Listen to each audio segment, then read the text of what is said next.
La semana pasada aprendimos que Pablo ya visitó a Jerusalén y dijimos que uno de los motivos principales que Pablo quería visitar a Jerusalén junto con todos aquellos representantes de las iglesias que él había plantado en la tierra de los gentiles, y esta gente venía cada uno con sus ofrendas para ayudar a los hermanos cristianos judíos que estaban en Jerusalén, porque Jerusalén estaba pasando una gran hambruna por sequía que había en ese lugar. Entonces, a partir de este encuentro, Pablo quería que hubiese una unión entre las iglesias no judías cristianas y las iglesias judías cristianas. Porque una de las características de los judíos era considerar que solamente los judíos son los que pueden recibir la palabra de Dios. Porque ellos creen que Dios les ha dado la ley de Moisés, la palabra de Dios, es a los judíos. Es decir, el pacto de Dios es entre Dios y los judíos. Y que no puede este pacto llevarse a otras tierras, a otros pueblos, porque eso estaría infringiendo la intención de Dios. Por lo tanto, los judíos creen que solamente la palabra de Dios es entre el pueblo de Israel y Dios. Pero lo que ellos no saben, que ahora en realidad el pacto era con los judíos para que los judíos saliesen a dar a conocer al mundo el plan de salvación de Dios, quien es Jesucristo. Y el que se dio cuenta de todo esto es Pablo justamente.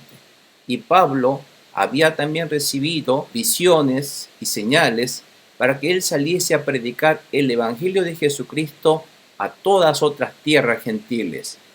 Y esto es lo que en realidad produce el choque entre el pueblo judío y Pablo. Pablo es ahora capturado porque los romanos consideraban que Pablo es el que originaba el tumulto y la rebelión en los judíos, por lo tanto lo atrapa a Pablo. Entonces Pablo en un momento sube al escalón y le dice, bueno, por favor permítame entonces hablarle a este pueblo. Y esto es lo que quedamos en la semana pasada. Y vamos a ver hoy cómo continúa entonces esta palabra de Pablo, este mensaje que le da hacia este pueblo enfurecido de los judíos por una mala interpretación de la palabra de Dios, que los judíos malentienden, creen que es solamente para los judíos. Bueno, vamos a ver entonces cómo prosigue esto, y hoy vamos a entonces comenzar con el capítulo 22, versículos 1 al 5, que la pregunta dice: ¿qué tipo de persona era Pablo antes de conocer a Jesús? Bueno, Pablo entonces empieza a hablarle a ellos, diciendo: padres y hermanos, escuchen ahora mi defensa. Al oír que les hablaba en arameo, guardaron más silencio, se calmaron. Y Pablo continuó diciendo: yo soy judío, nacido en Tarso de Cilicia, pero criado en esta ciudad. Bajo la tutela de Gamaliel recibí instrucción cabal en la ley de nuestros antepasados y fui tan celoso de Dios como cualquiera de ustedes lo es hoy día. Lo que está diciendo aquí con esta palabra de Pablo, está diciendo: hermanos, yo soy igual que ustedes. Yo amo a Dios tanto como a ustedes. Si bien yo nací en Tarso de Cilicia, no en Israel, pero yo soy judío y he recibido enseñanza del maestro Rabí Gamaliel, que es el maestro de esa época sobre la Torá, de la palabra de Dios. Así que yo conozco muy bien. Y no solamente eso, dice, yo también perseguía a muerte a los seguidores de este camino, es decir, a los cristianos. Yo también perseguía a los cristianos, dice Pablo, arrestando y echando en la cárcel a hombres y mujeres por igual. Yo también los perseguía. Y así lo pueden atestiguar el sumo sacerdote y todo el consejo de ancianos de los judíos, que yo hacía eso. Incluso tuve de parte de ellos carta de extradición para nuestros hermanos judíos en Damasco. Y esto es cuando Pablo quería ir a atrapar a los judíos de Damasco para traerlos al consejo de Jerusalén, para juzgarlos y para poder meterlos en la cárcel a ellos. Y continúa diciendo: y fui allá con el fin de traer presos a Jerusalén a los que encontrara, para que fueran castigados. Pablo, a través de su propio testimonio, trata de convencer y predicar a Jesucristo. Entonces él primeramente le testifica que él fue un verdadero judío ortodoxo que recibió las enseñanzas del ilustre maestro, el rabino Gamaliel, y que inclusive persiguió a los cristianos para castigarlos. Para ese fin había recibido carta de extradición para atrapar a los cristianos judíos refugiados en Damasco y traerlos a Jerusalén para juzgarlos y castigarlos. Y la pregunta siguiente dice, ¿cómo pudo ser perdonado y ser testigo de Jesús? Si bien Pablo era un hombre que perseguía a los cristianos, pero ahora ¿cómo que él entonces pudo ser perdonado de ese pecado y ser testigo de Jesús? Sucedió que a eso del mediodía, cuando me acercaba a Damasco, una intensa luz del cielo relampagueó de repente a mi alrededor. Caí al suelo y oí una voz que decía, Saulo, Saulo, ¿por qué me persigues? ¿Quién eres, Señor?, pregunté. Yo soy Jesús de Nazaret, a quien tú persigues, me contestó él. Los que me acompañaban vieron la luz, pero no percibieron la voz del que me hablaba. ¿Qué debo hacer, Señor?, le pregunté. Levántate, dijo el Señor, y entra en Damasco. Allí se te dirá todo lo que se ha dispuesto que hagas. Mis compañeros me llevaron de la mano hasta Damasco porque el resplandor de aquella luz me había dejado ciego, testifica Pablo. Y dice, vino a verme un tal Ananías, hombre devoto que observaba la ley, que cumplía la ley de Moisés, y a quien respetaba mucho los judíos que allí vivían en Damasco. Se puso a mi lado y me dijo, hermano Saulo, recibe la vista. Y en aquel mismo instante recobré la vista y pude verlo.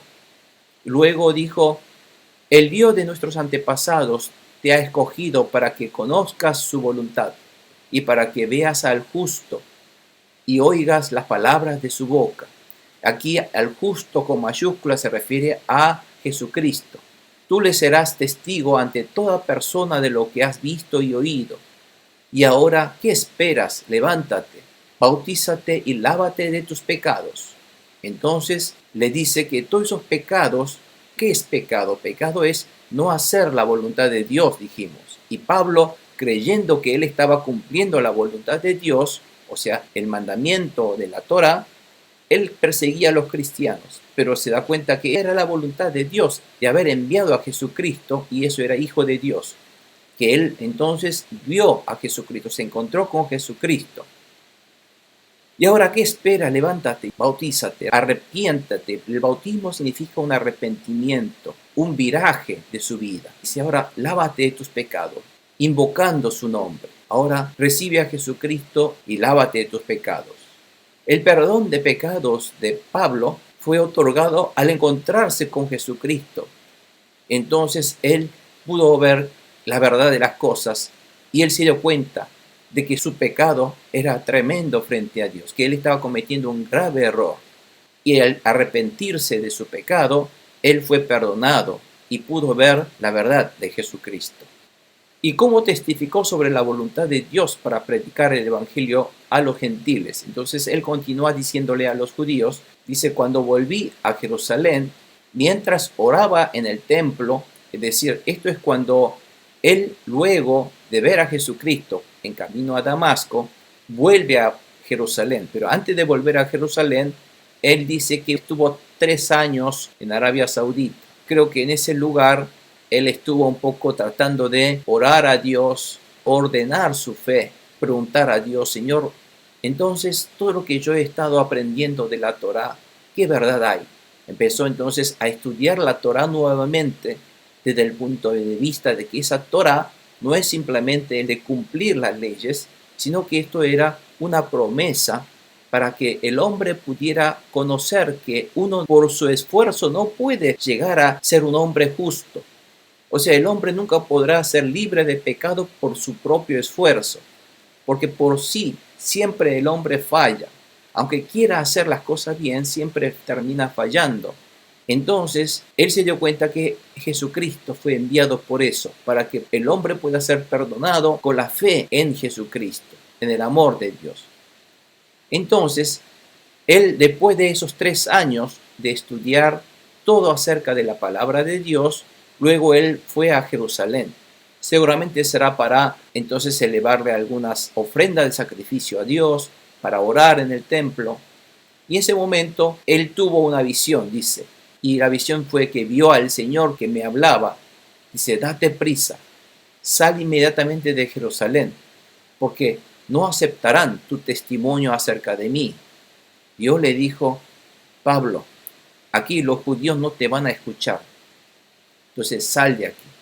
Señor, le respondí, ellos saben que yo andaba de sinagoga en sinagoga encarcelando y azotando a los que creen en ti. Y cuando se derrama la sangre de tu testigo Esteban, ahí estaba yo, dando mi aprobación y cuidando la ropa de quienes lo mataban. Pero el Señor me replicó, vete, yo te enviaré lejos a los gentiles. Y ese momento, entonces Dios envió a Pablo a los gentiles y le habló en el templo de Jerusalén. De esa manera, Pablo comenzó su ministerio ordenado por Dios. Cuando los judíos intervinieron la palabra de Pablo y gritaron, ¿cuál era su problema? Y cuando la multitud estuvo escuchando a Pablo hasta que pronunció esas palabras, o sea, ¿qué palabras eran? Esas palabras diciendo que él recibió la voz de Dios, diciendo que Dios iba a mandar él a predicar la palabra de Dios a los gentiles. Yo le decía hoy al principio que para los judíos llevar la palabra de Dios a los gentiles era prohibido para ellos, porque eso era contra la voluntad de Dios.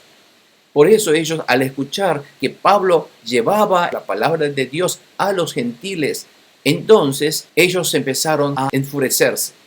Entonces levantaron la voz y empezaron a gritar, bórralo de la tierra a ese hombre, ese tipo no merece vivir. Ahí empezaron a enojarse los judíos. Como seguían gritando, tirando sus mantos y arrojando polvo al aire. Esto es polvo al aire, es como que están enojados, empiezan a agarrar tierra del suelo, empiezan a tirar arriba y se sacan sus ropas por la furia. Bueno, esta es la situación que empezaba a desatar, pero era tanto el revuelto que había en ese momento, porque había muchos judíos. Y los judíos no admitían el hecho de que Dios haya enviado para predicar la palabra de Dios también a los gentiles. Ese es el problema. Y para los judíos, los gentiles no pueden recibir la palabra porque para ellos la voluntad de Dios era dar la palabra a los judíos. Era un pacto de Dios con los judíos y dar a los gentiles es desobedecer la voluntad de Dios. Ese era el problema de ellos, que es una mala interpretación de la voluntad de Dios, por supuesto. Y entonces por esa diferencia ellos querían matar. Además, decía que Pablo, en lugar de salir a encarcelar, a perseguir a los cristianos, él se convirtió en uno de ellos y lo veía a Pablo como un traidor. Eran dos cosas que le enfurecían a los judíos y querían matar a Pablo. Y la pregunta 4 dice, ¿cómo Pablo usó su ciudadanía romana? ¿Por qué el tribuno presentó a Pablo ante todo el concilio? El comandante o el tribuno aquí es aquel jefe de los centuriones, ¿se acuerdan? Yo les hablé la vez pasada que los centuriones estaban a cargo de unos 100 soldados romanos y esos centuriones estaban comandados por este hombre comandante o llamado tribuno. Y este comandante ordenó que metieran a Pablo en el cuartel porque los judíos querían matarle entonces. Y mandó que lo interrogaran a latigazos. Digo, bueno, mete a este Pablo y pregúntale cuál es el crimen que cometió este hombre. Hazlo confesar, aunque tenga que darle latigazos, le ordenó el comandante. Entonces, mandó que lo interrogaran a latigazos con el fin de averiguar por qué gritaban así contra él. O sea, cuál es la razón de este revuelto. Y cuando lo estaban sujetando con cadenas para azotarlo, porque querían azotar a Pablo y querían atar sus manos, Pablo le dijo al centurión que está allí, ¿permite la ley que ustedes azoten a un ciudadano romano antes de ser juzgado? Al oír esto, el centurión fue y avisó al comandante. Dijo, ¿qué va a hacer usted? Resulta que ese hombre es ciudadano romano. Y el comandante se acercó a Pablo y le dijo, dime, ¿eres ciudadano romano? Sí lo soy, contestó Pablo. A mí me costó una fortuna adquirir mi ciudadanía, le dijo el comandante. Pues yo la tengo de nacimiento, replicó Pablo. Los que iban a interrogarlo se retiraron enseguida. Al darse cuenta de que Pablo era ciudadano romano, el comandante mismo se asustó de haberlo encadenado, porque eso era ilegal. No podían castigar a un ciudadano romano sin juzgarlo previamente. Y al día siguiente, entonces, como el comandante quería saber con certeza de qué acusaban los judíos a Pablo, lo desató y mandó que se reunieran los jefes de los sacerdotes y el consejo judío en pleno. Dijo, bueno, vengan todos los líderes del Sanedrín, del consejo, y todos los jefes y los sacerdotes, vengan todos. Y luego llevó a Pablo para que compareciera ante ellos. Según la ley romana, no se podía castigar a un ciudadano romano sin antes proceder a un juicio ante una corte romana. Por lo tanto, era algo ilegal que querían hacer. Y Pablo aprovechó su ciudadanía romana para que le evitaran a golpear y para que lo trataran como un ciudadano romano. El tribuno entonces presentó a Pablo ante todo el concilio reunido para saber la causa del revuelto que Pablo está causando, ya que la explicación dada por Pablo a los judíos, ¿se acuerdan todo ese sermón, explicación que le dio arriba en el escalón? ¿Se acuerdan del dibujo? Bueno, eso es el contenido del capítulo 22, 1 al 21.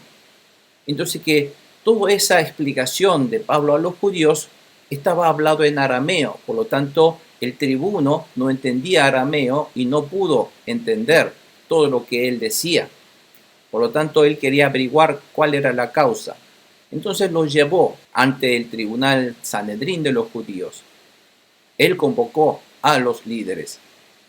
Entonces, ahora estamos en el capítulo 23. Aquí, la pregunta número 5 dice, ¿cómo Pablo regañó la hipocresía de los líderes religiosos? Pablo se quedó entonces frente al Sanedrín.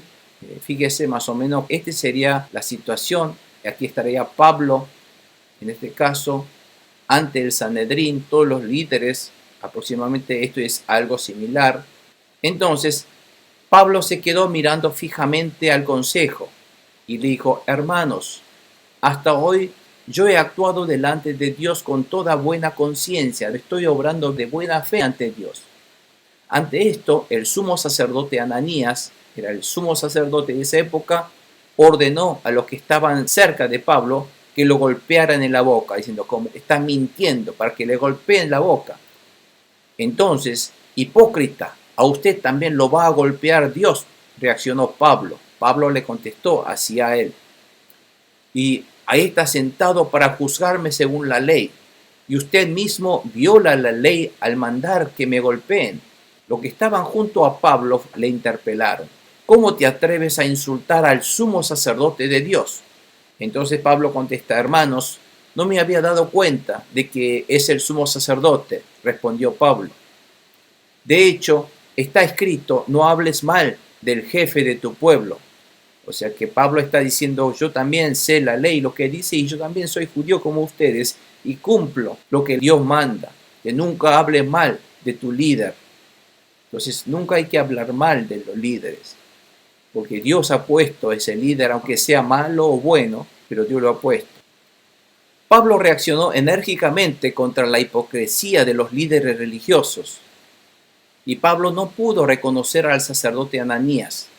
Y esto es un poco inexplicable, ya que Pablo conocía muy bien a los líderes religiosos, aun cuando pidió cartas para capturar a los judíos cristianos de Damasco, ¿se acuerdan? O sea, Pablo debía conocer a quién era el sumo sacerdote Ananías. Pero tal vez él estaba muy compenetrado en lo que él estaba diciendo, que no vio quién le dijo que le golpeara a él. Pensaba que era un hombre que estaba allí dentro de la multitud.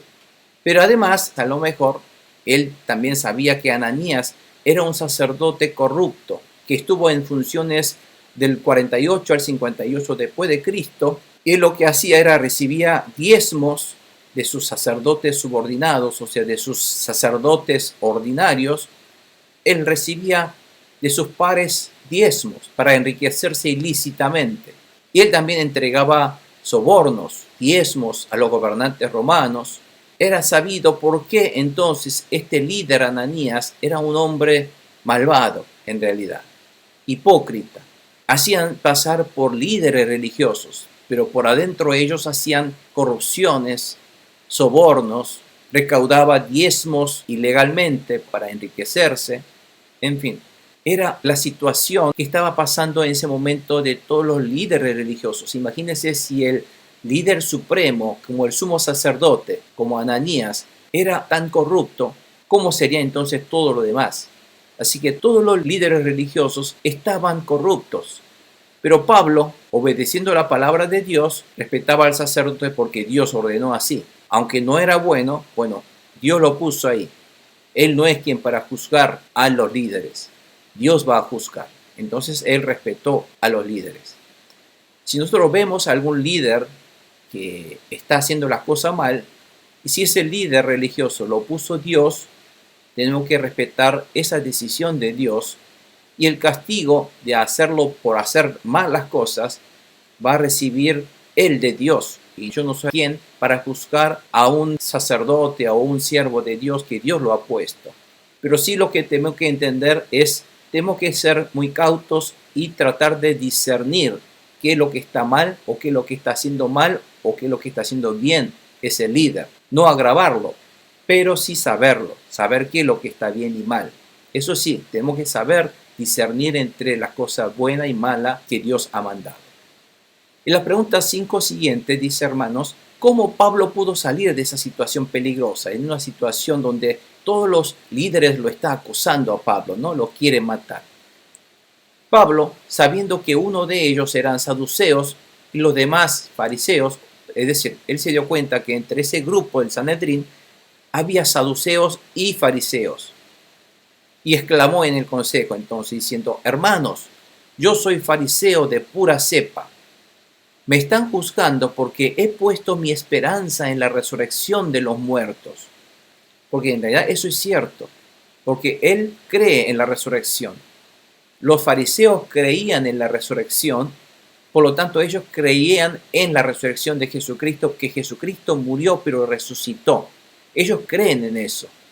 Por eso está diciendo, es porque yo he puesto mi esperanza, mi fe en la resurrección, que yo también voy a resucitar. Está hablando de la resurrección. Y apenas dijo este tema de resurrección, surgió un altercado, surgió un debate entre los fariseos y los saduceos, y la asamblea quedó dividida. Porque los saduceos sostienen que no hay resurrección. Ellos no creen en la resurrección, ni ángeles, ni espíritus. Los fariseos, en cambio, reconocen todo eso. Los saduceos no creen en el mundo espiritual. Y se produjo entonces un gran alboroto entre ellos, y algunos de los maestros de la ley, que eran fariseos, se pusieron de pie y protestaron. No encontramos ningún delito en este hombre, dijeron. ¿Acaso no podría haberle hablado un espíritu o un ángel a él? ¿Le haya dicho que vaya a proclamar el evangelio a los gentiles? Los fariseos decían, ¿no? Nosotros creemos que eso puede ser posible. Entonces este hombre no ha hecho nada malo, está diciendo los fariseos y los maestros de la ley que están del mismo lado. Pero del otro lado estaban los saduceos que no creían en los ángeles y en las cosas espirituales. Y decía, no puede ser eso, no es posible que haya escuchado esas voces. Entonces la lucha ahora no es entre el Sanedrín y Pablo. Ahora la pelea fue entre ellos. Se dividió en dos grupos y empezaron a pelearse entre ellos. Y el versículo 10 dice, se tornó tan violento el altercado que el comandante tuvo miedo de que hiciera pedazos a Pablo. Así que ordenó a los soldados que bajaran para sacarlo de allí por la fuerza y llevárselo al cuartel para proteger a Pablo. Pablo pudo salir de una situación de acusación de todo el Sanedrín contra él a través de crear una situación de disidencia entre los fariseos y los saduceos. Y los saduceos eran un grupo adinerado que solo se interesaba en el bienestar en esta vida y creían que la muerte era el fin de todas las cosas, que no había un mundo más allá de la muerte. No creían en lo espiritual, ni en los ángeles, ni en la resurrección, ni en Satanás, ni en los demonios. Estos no creían en esto. Debido a esa situación, Pablo aprovechó y pudo salir del tiempo difícil de acusación. Entonces los romanos lo llevaron a Pablo al cuartel y lo tuvieron allí en custodia. Y cuando estuvo en custodia en esa noche, dice cómo el Señor ayudó a Pablo esa noche. A la noche siguiente, el Señor se apareció a Pablo y le dijo: ánimo, así como has dado testimonio de mí en Jerusalén, es necesario que lo des también en Roma. El Señor le dio ánimo a Pablo, diciéndole que él testificaría a Jesús también en Roma. Y esta promesa le hizo saber que él saldría sano y salvo de Jerusalén. Y Dios le dio una nueva visión en el ministerio de Pablo de ir al centro del mundo, que era Roma en aquel momento, para testificar a nuestro Señor Jesucristo. Y por eso el título de esta lección se llama que el Señor animó a Pablo. Fíjense cómo Dios maneja la situación para llevar a Pablo a Roma. Pregunta 6 siguiente dice: ¿por qué el tribuno envió a Pablo a Félix? Versículo 12 al 30. Muy de mañana los judíos tramaron una conspiración y juraron bajo maldición no comer ni beber hasta que lograran matar a Pablo. Entonces, más de 40 hombres estaban decididos en esta conspiración de, bueno, vamos a matar a este Pablo a toda costa. Y antes de matarlo no vamos a ni comer ni beber, dijeron ellos. Y se presentaron ante los jefes de los sacerdotes y los ancianos y les dijeron: nosotros hemos jurado bajo maldición no comer nada hasta que logremos matar a Pablo. Lo vamos a matar a toda costa. Ahora, con el respaldo del consejo, pídanle al comandante que haga comparecer al reo, o sea, a Pablo, ante ustedes, con el pretexto de obtener información más precisa sobre su caso. Y cuando traigan a Pablo al Sanedrín, nosotros estaremos listos para matarlo en el camino. Pero cuando el hijo de la hermana de Pablo, sería el sobrinito de Pablo, se enteró de esta emboscada y entró en el cuartel y avisó a Pablo. Este llamó entonces a uno de los centuriones. Pablo llamó a uno de los centuriones y le pidió: por favor, lleve a este joven al comandante porque tiene algo que decirle. Y le dijo: así que vaya, dile al tribuno lo que tú escuchaste. Así que el centurión lo llevó al comandante y él le dijo: el preso Pablo me llamó y me pidió que le trajera a este joven porque tiene algo que decirle, le dijo al tribuno. Y el comandante tomó la mano al joven, lo llevó aparte y le preguntó: ven, ¿qué quieres decirme? Y le dice: los judíos se han puesto de acuerdo para pedirle a usted que mañana lleve a Pablo ante el consejo con el pretexto de obtener información más precisa acerca de él.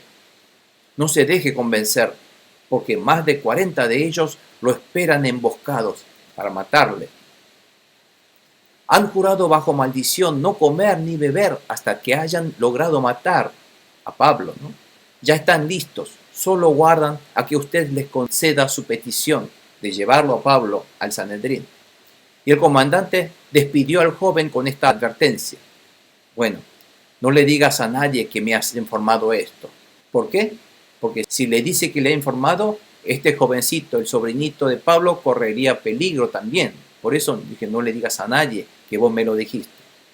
Entonces el comandante llamó a 2 de sus centuriones y le dijo: bueno, alisten un destacamento de 200 soldados de infantería, 70 de caballería y 200 lanceros para que vayan a Cesarea esta noche. A las 9 lleven a Pablo custodiado ¿con qué? Con estos 200 soldados de infantería, 70 de caballería y 200 lanceros para que vayan, o sea, bien armados, protegiendo a Pablo.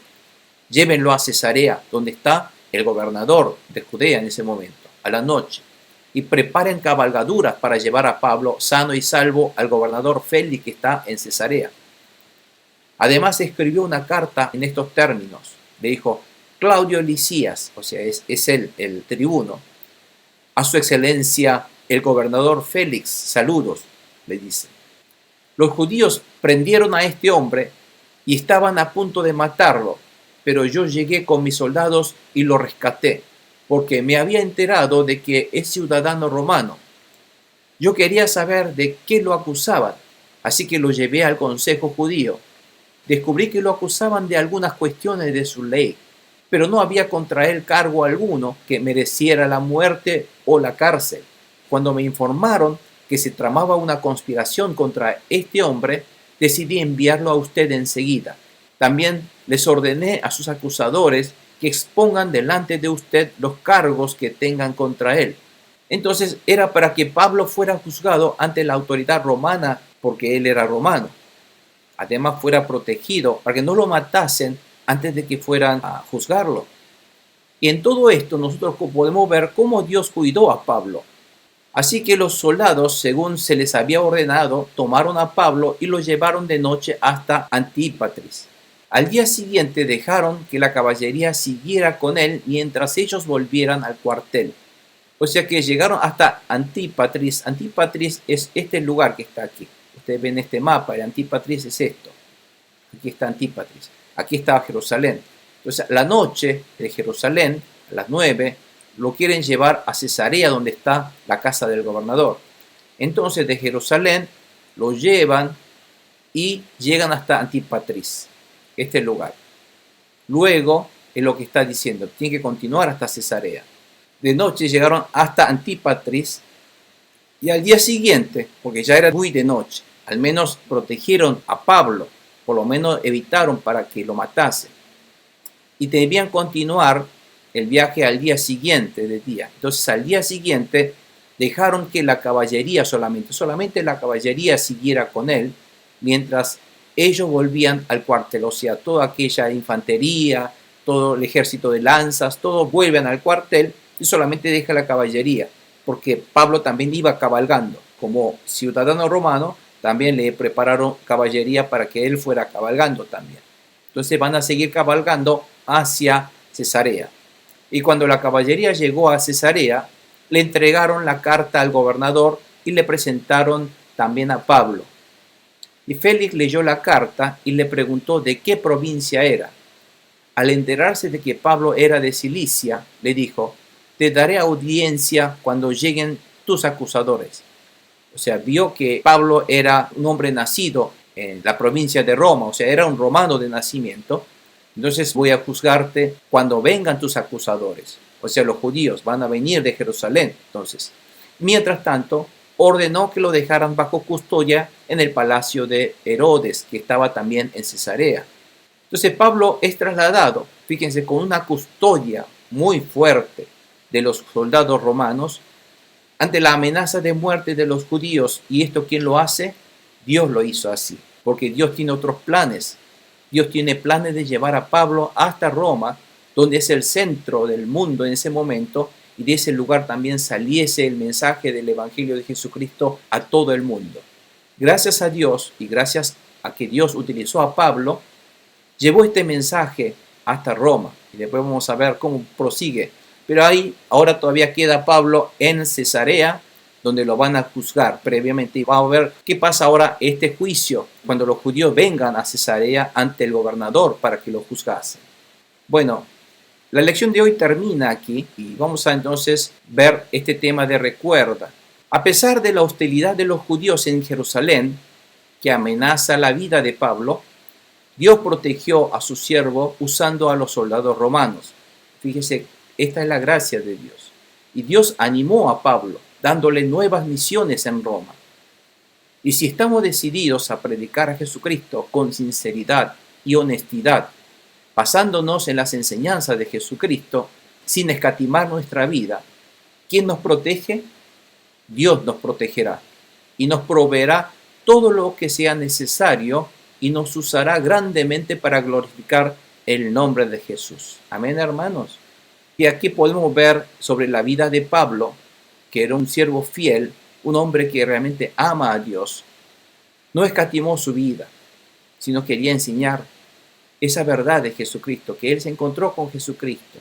Si bien antes él equivocadamente perseguía a los cristianos, pero se dio cuenta que él estaba equivocado, se arrepintió y entregó su vida para el servicio del Evangelio de Jesucristo.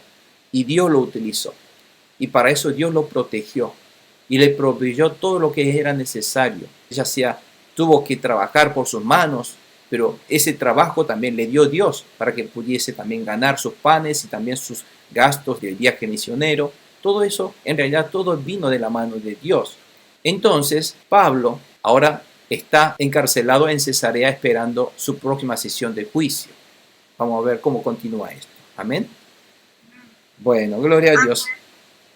Vamos a orar, vamos a dar gracias, amados hermanos, y vamos a agradecer al Señor. Cierramos nuestros ojos y digamos: Padre Santo Celestial, gracias te damos por este hermoso relato de tu siervo Pablo, Señor, quien obedeciendo tu llamamiento, obedeciendo tus planes y tu voluntad, ha entregado su vida para llevar el evangelio verdadero de Jesucristo, que los judíos en ese momento mal entendían tu voluntad, Señor. Pero él no cesó, no bajó los brazos para dar a conocer la verdad a los judíos y al pueblo gentil.